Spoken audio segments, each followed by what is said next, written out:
Amadi, ama m na ihu gị oche nọ nkịtị ebe ahụ. Ee, ahụrụ m ya, achọrọ m ịnọ ebe a. Ọ gịnị kpatara nke a? Ana m esoro ndụmọdụ gị. Isi na mgbochi ka ọgwụgwọ. Ana m esoro ndụmọdụ gị. Ọ bụ ya ka m na-eme.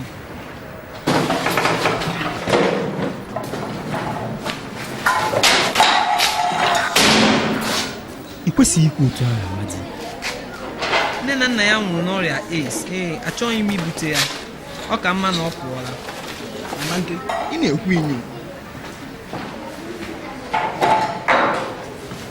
Amadi, ahụbeghị m onye mere iberibe ime. Nke a bụ ihe ihere. Masa, asala m. Igosila ụmụ akwụkwọ ibe gị, tụmadụ otu onye n'ime ha, na ị naghị asọpụrụ onye ọbụla.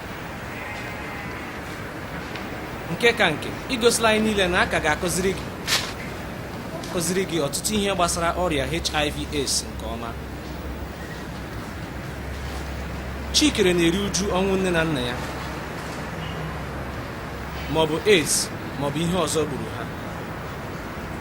Ọ bụrụ na nne nne ya akpọrọghị ya, ọ gara ebi n'ezi ugbu a.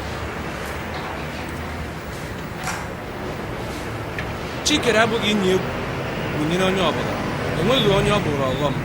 O doro anya, enweghị onye ọ bụrụ ọghọm. O doro anya.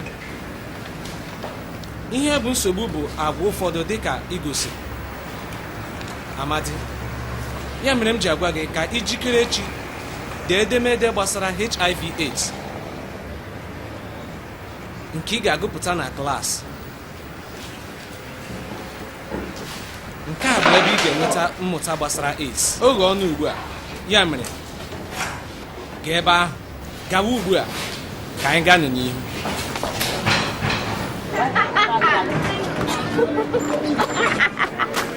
Chere, afam, were nwayọ, chere anyị.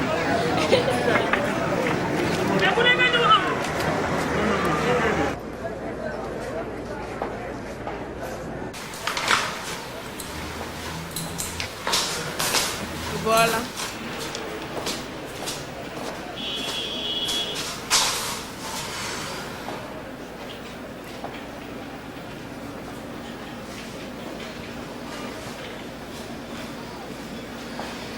Ewo ị nọ nga?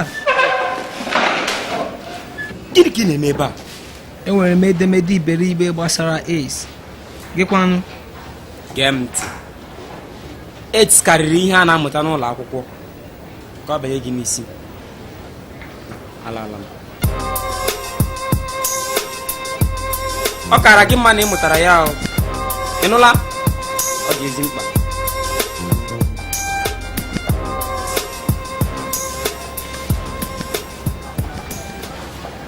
Ihe kwesịrị ịma gbasara nyocha HIV. Enwere m ike inyere gị aka.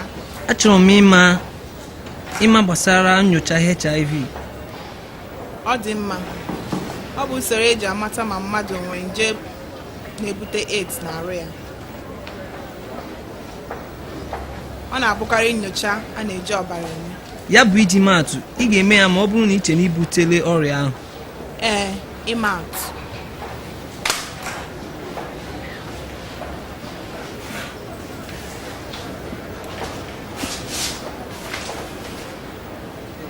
Nwanne m nwoke kwa.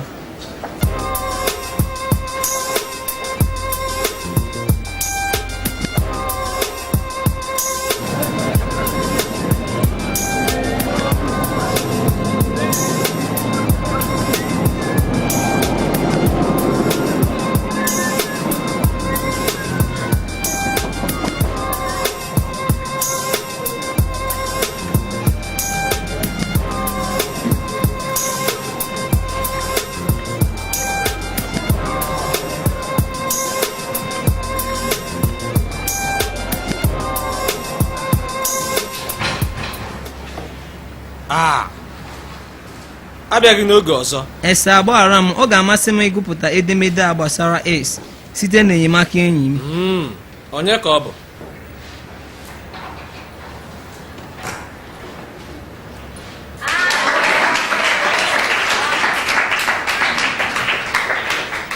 Gentleman, floor bụ nke gị.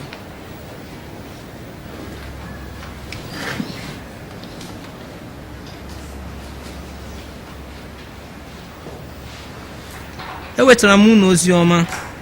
Onye nwere onye bụ nje HIV abụghị ihe iyi egwu. Onye bụkwa nje HIV abụghị ihe iyi egwu ọbụla. Ụfọdụ n'ime anyị amarala maka nke ahụ.